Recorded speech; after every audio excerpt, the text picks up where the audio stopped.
Berserker is one of my favorite builds in Guild Wars 2 World vs. World roaming because it has savage burst combos and it has a lot of sustain so that I can do 1v1s. It has good mobility so that I can chase down kills, and it can also survive outnumbered situations. And it also has a lot of CC so that it can lock down those heavier bunker builds and finish them off, or coordinate with its allies. So we're going to be going over the build really quick, and then we're going to be showing some gameplay and commentating over how I play this build, because it's a little bit of a different playstyle than people are used to. Because normally as a Berserker you want to go into Berserk mode and just stay in there and use as many primal bursts as possible. But this build goes into Berserk mode rather to trigger the in and out traits that you get from Dead or Alive, Eternal Champion, and Savage Instinct. And so it does use the Primal Burst a little bit, but more so it's using the stability, it's using the quickness and the super speed that you get from entering and exiting it for more strategic plays to get your kills or to survive outnumbered situations. And in a way that makes it a little bit more tricky to play. So we're going to be going over that as well soon. But let's just go over the build really quickly. So I like to go for Zerker Scholar on the gear, and then either you can go for Demolisher on the trinkets, or you can go even more Berserker, but you're going to be quite squishy with only Berserker, so go for some Demolisher there for sure.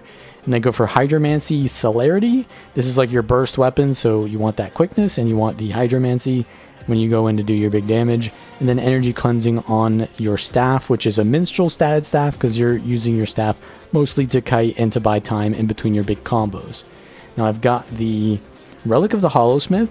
This build has been buffed over time so that it allows you to take this, because I don't need Fury anymore, because I get that from the minor trait in Berserker.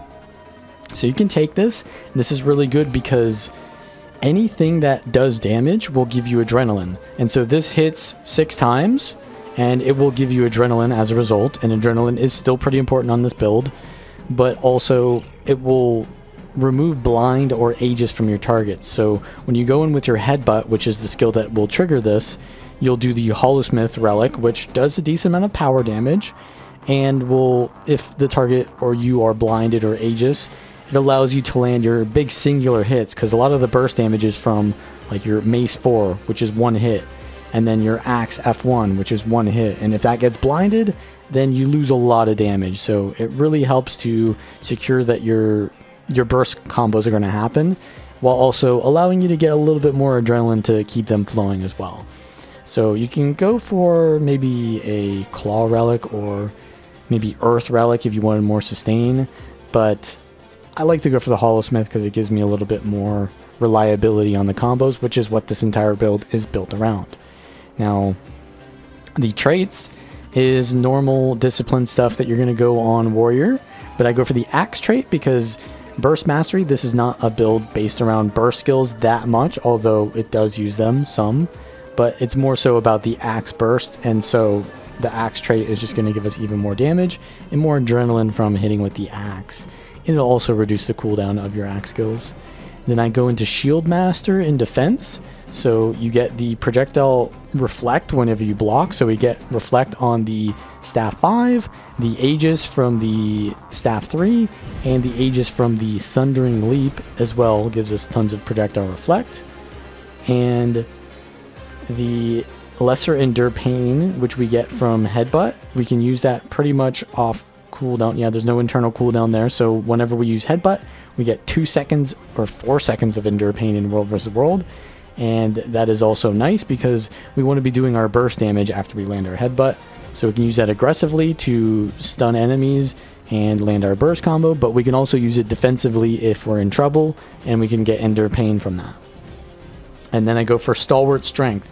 This is competing with Cleansing Ire to get some cleansing, and this build does struggle with conditions a little bit, but I do believe that even though you can take Cleansing Ire, Stalwart Strength is better because you get more damage whenever you have stability, so it helps you to do harder burst combos, but also in a lot of situations you don't want to get interrupted in your burst because there's a short window of time where you want to do damage, And also, when you get more value out of Stalwart Strength because you do get stability from Eternal Champion, and so you're going to get that damage increase more.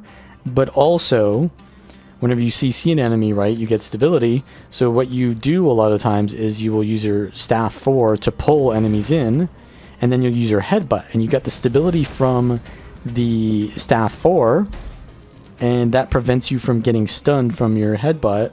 And that allows you to get into your combo a lot faster and get those kills without giving the enemy a lot of time to react by stunning yourself. And then we just go for all the bottom traits in Berserker because that is all the stuff that triggers when you go in and out of Berserk mode. So we're going to be going over that a little bit more, but that's basically all of the build here. But yeah, so the idea is we want to be kiting around, getting adrenaline while we wait for our burst combo with the Staff 2, Staff 3, and then we go for a burst combo with the Staff 4 into a CC. So we pull them in, and then we go for a Headbutt, and then we immediately swap to Axe, and we want to go into Berserk mode as soon as possible because that's going to give us quickness to make our bursts faster and just give us more damage because we also get power.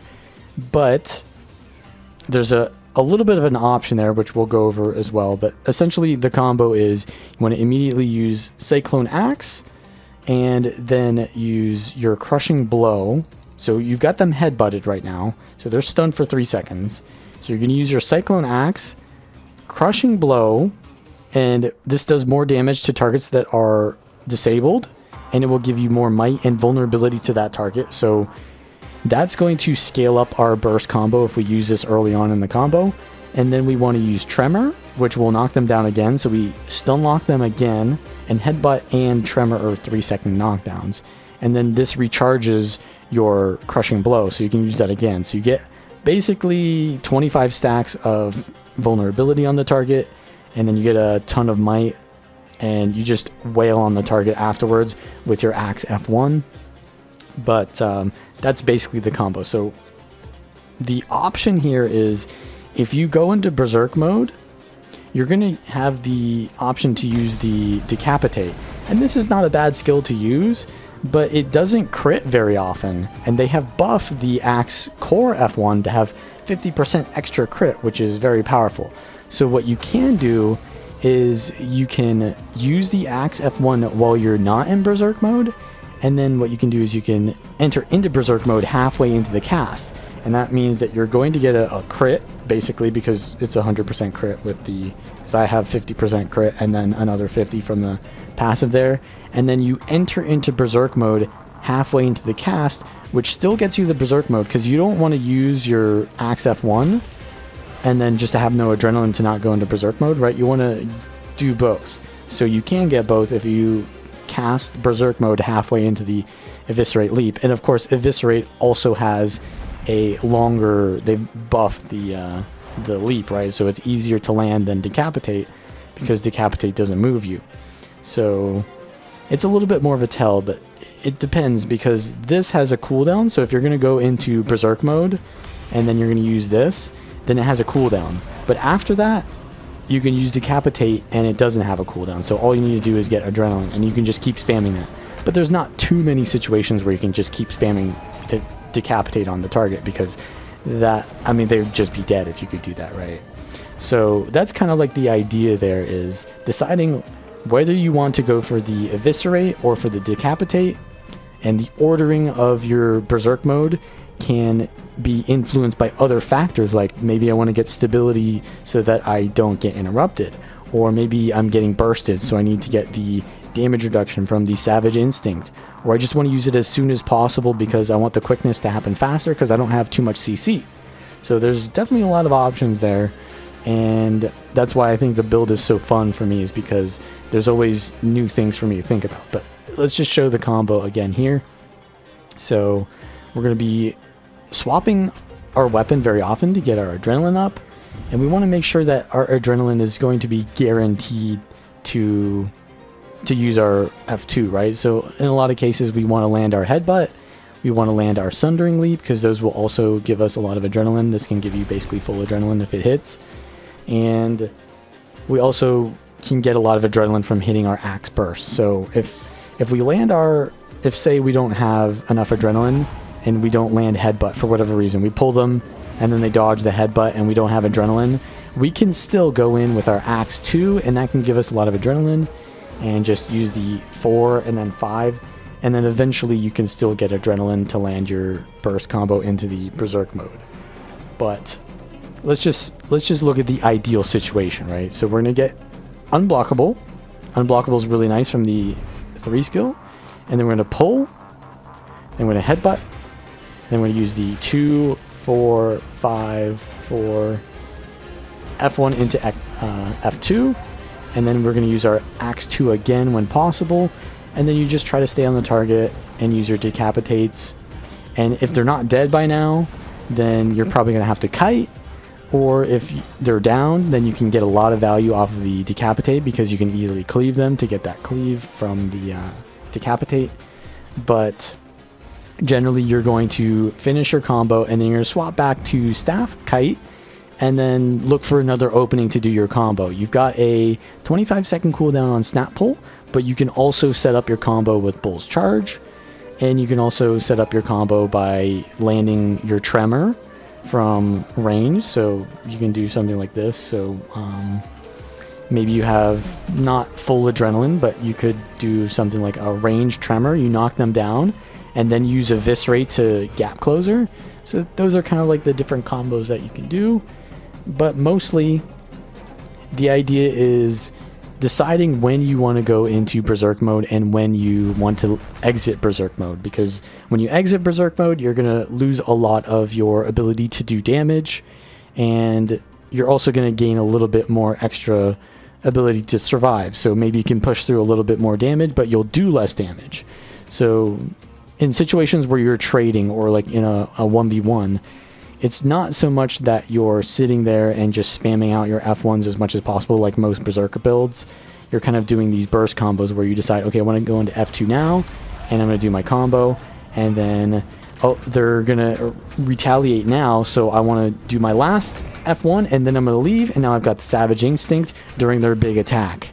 And that's kind of like the main idea, but we kind of need to show how it works in a real situation because it's all based on matchups and the positioning and the situation.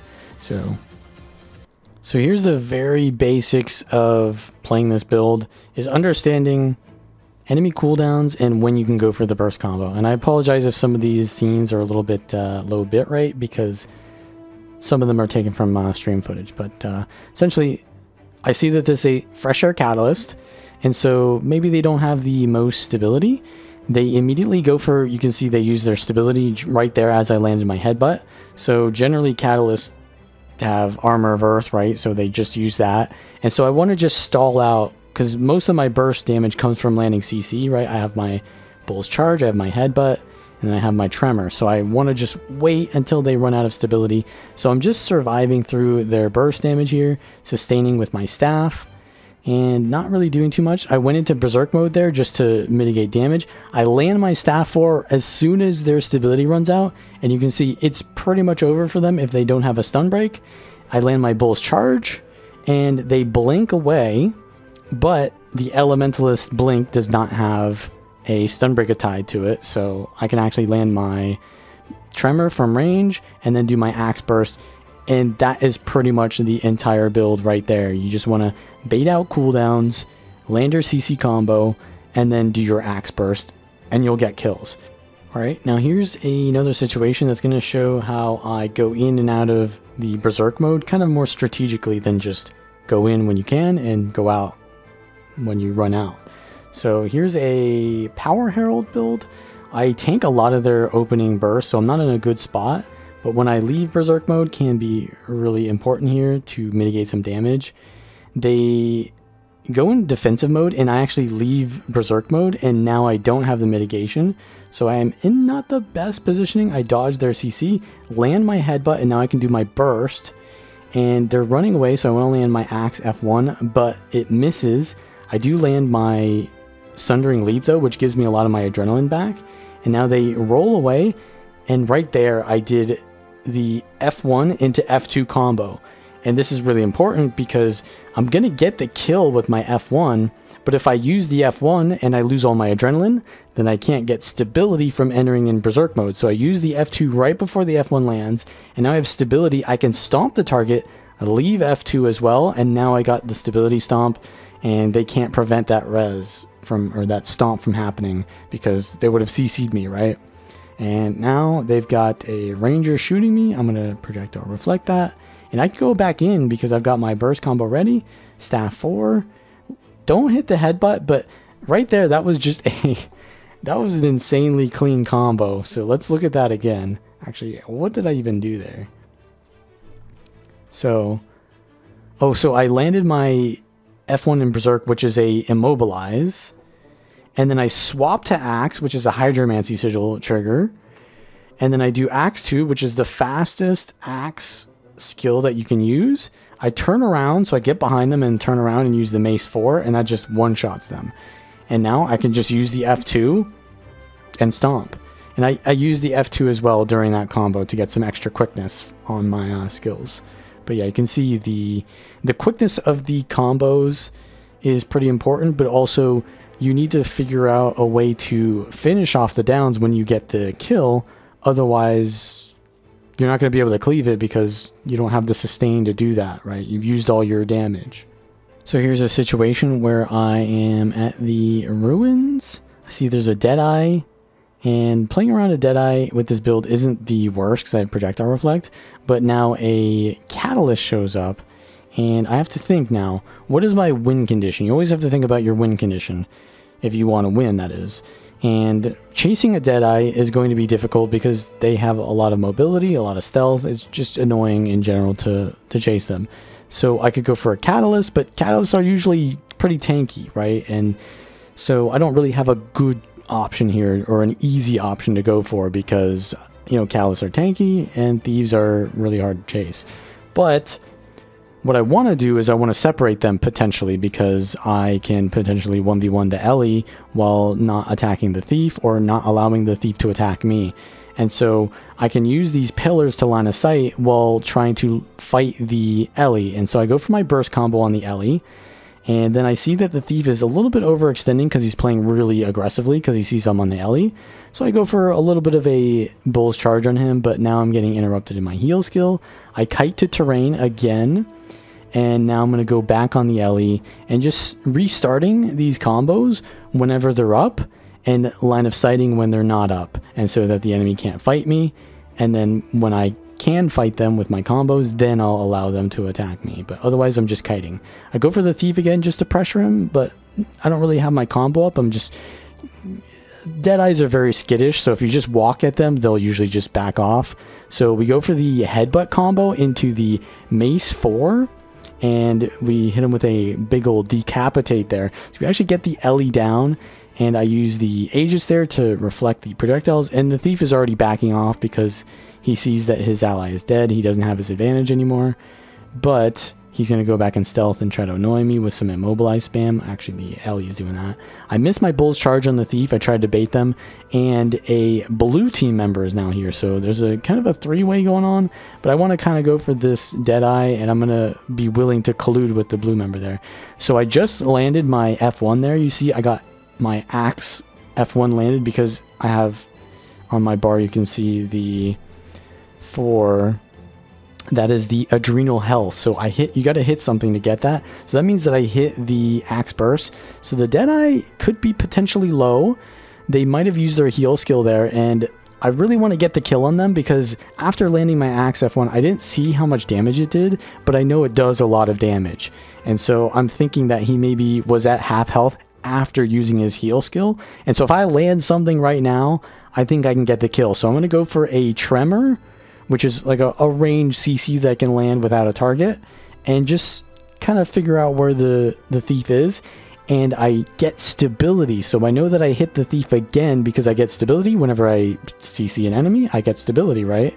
So that means that the Thief is knocked down right where that Tremor gave me stability. And so I'm going for the Mace 4 into the Axe combo, and we get the Deadeye down, luckily. Now, it's not a really easy feat to do, So we're going to finish this off, and then we'll go for the Tempest here. And the Tempest is going to be a little bit more difficult to kill in a 1v1 because they have a lot of protection, which counters a power build like mine. I'm not a Spellbreaker, so I don't have boon removal. And now my win condition in this 1v1 here is, I know that Tempests have a decent amount of stun breaks and stability just baseline in their class, but I know that they only get that 5 seconds after they swap attunements, because then the overload is available. So what I'm doing is I'm waiting for them to swap attunements, and then I go aggressive on my CC. But now he's using his overload, so I'm just going to use my headbutt, and I'm going to go for... He swapped into fire, so now I can go for my burst combo, but I see that he has his overload already. There's also a green team member coming in, so we're just going to try to finish this guy off and then leave, because I don't know what the situation is going on. But honestly, I didn't really have to play that matchup too well because he got ganked by the green team there. So now we're just going to try to reassess the situation. I see there's a Scourge, and it looks like some kind of Revenant, but I'm going to try to go for my headbutt combo on the Revenant. It looks like a Condi Renegade, so they have a Scourge and a Condi Renegade, which is a lot of conditions. My build does not do well against conditions, so I'm going to kite and try to find a better situation, because already 1v2 against this is going to be hard, but against this on my build is going to be even harder, because I've only got my cleanse on Cleansing Sigil, I've got it on my heal skill, and swapping weapons, maybe.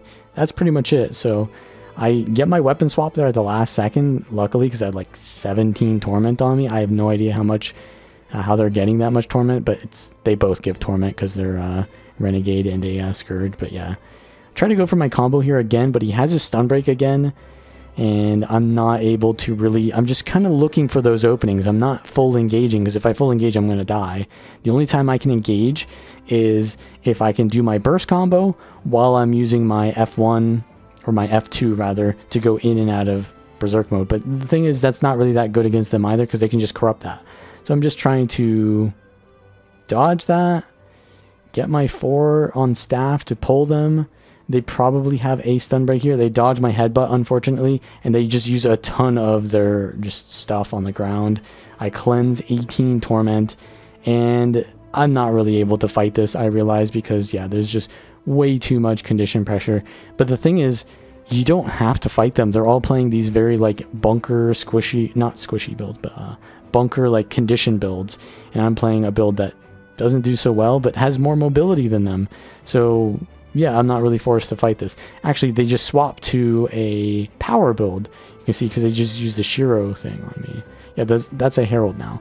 So they swapped to play a little bit more in the chase, but now there's the Deadeye that I killed earlier has now respawned and come back. So we're in a 1v3 situation, not the best for us to be in, so I'm just going to disengage, look for another situation. But the Deadeye is wanting to constantly run at me, so I go on them because the others have backed off. This is my spawn, so this is technically not a good spot for them to be chasing me at.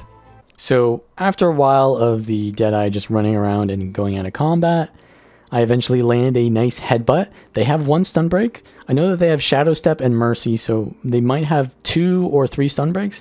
I need to count stun breaks because I have a lot of CC in this build. I land, so there's their Shadow Step, right? So they use 2 stun breaks now, so I really need to go for that last stun to get the kill on them. So what I'm going to do is I'm going to try to bait them to go away from their guards, and I need to land my stun now, but I need to wait for their Shadow Step. So I'm waiting for the Shadow Step. It's gone now, so I need to go in. They dodge backwards. I land I'm going to go for the pull into the headbutt, land it, and we get a nice knockdown into my hammer, or the Axe Burst, and we get the Deadeye down. Now the Scourge have arrived, and the Renegade have arrived, so they get the revive, but unfortunately that's going to happen. But you kind of understand how you have to play around these situations. Count their stun breaks, count their dodges, and use your stuns to try to get that kill before they get their cooldowns up. You have to play aggressively to meet those win conditions. Now here's a larger group fight. I wouldn't say you should be using this build in larger fights, because stability is the counter to this build in a lot of ways, and pretty much stability is everywhere in larger fights. But this is maybe like about as large as it should get, like maybe 20v20 and a little bit more cloud oriented than too tightly boonballed. But yeah, you can see we just blasted that one ranger with our combo. He didn't have stability because he was off the tag. So that's what we're kind of looking to do here, is find targets that are easy to burst. I go for the Scourge, and they immediately go into Shroud when I jump on them, which gives me weakness from the Weakening Shroud. So that's like my hardest counter, is the weakness condition, because I don't have a lot of cleanse, and it just makes me do no damage during my burst. So yeah, I don't really like to have weakness on me, and so I have to just look for another situation. And we see that this guy has stability, but maybe I can immobilize him a little bit. Not gonna happen. I have to cleanse myself, back off, look for another situation, swap. And swapping like this and kiting around can give me some adrenaline to make it easier to do my next combo. I get Gravity Weld and a little bit of a dicey situation there, but I Bull's Charge out. Look for another opening. We're kind of swarming them a little bit by going around them instead of straight on. But I go for a nice little pull there, get this Chronomancer who didn't have stability. Try to land my burst. Doesn't do that much because it doesn't crit. Decapitate never crits. And I go for a little bit of damage here, but you can see like the blind condition is also pretty bad for me, because for some reason, I don't even know what it comes from, but when you go inside an enemy Zerg, you're just always blinded. You're never not going to be blind for whatever reason. I don't even know how that happened, maybe corrupting my fury, but the Hollowsmith Relic is doing God's work here, because you can see it's blocking an attack right now, or one of the Aegis that they're using is being removed from my Hollowsmith Relic. It's clearing my blind, and I'm just able to actually play the game now. So that's kind of why I like the Hollowsmith Relic as well. I'm almost dead here, but I go into Berserk mode just to get the stability, and I can leave Berserk mode to kind of prevent myself from getting myself in that same situation. I leave it here so that I can make sure that I don't get stunned in my leap, because I'm going to leap through the large group there. If I get stunned in the middle of them, I could die. I really don't want to be in the middle of them. So as soon as they all start moving towards me, I move away. Look for someone that maybe doesn't have stability. No, these guys all have stability. I go for a pull anyways, just to see if I can maybe fish, but no, they're sharing out stability. And actually the staff F1 is pretty good here because it does AoE damage. Not a lot, but enough. And we can go in with the Hollowsmith Relic. We still get blinded every second though, so yeah, it's actually the Druid that's probably blinding me, because they're just constantly using those seeds and they blind. So I got full adrenaline here. I want to go into Berserk mode soon. I land my nice pull there. I do my F1 into the Berserk mode. So I did the core F1 there actually instead of the Berserk mode F1, even though that does less CC, but it's because I wanted the extra damage from the core one. And they're just trying to go for the res here. I keep getting CC'd, so I'm going to leave Berserk mode pretty soon here, I think, just so I get that stability so I don't get interrupted. And no, it looks like I want to just keep using the Berserk F1 here. I'm getting blinded and CC'd, so I'm going to go for the Hollowsmith Relic here again so I can auto attack, get those blinds off me, and you can kind of see how the idea works here. We look for the opening, we go for our burst, and eventually if our teammates are better than theirs, then we'll win. And yeah, that's pretty much how the build works. If you do like this content, then please like and subscribe. And check out the build link in the description, because that's always where the updated build is going to be. And there's different alternatives that you can run instead of, like, for example, the Shake It Off. I usually run because you don't want to have conditions on you like weakness. And you can remove blind at the last second before your headbutt. But you can also run Balance Stance if you're in a certain situation that, you know, you're getting a lot of CC on you or you're outnumbered. So there's some options there. But yeah, I'll see you guys next time.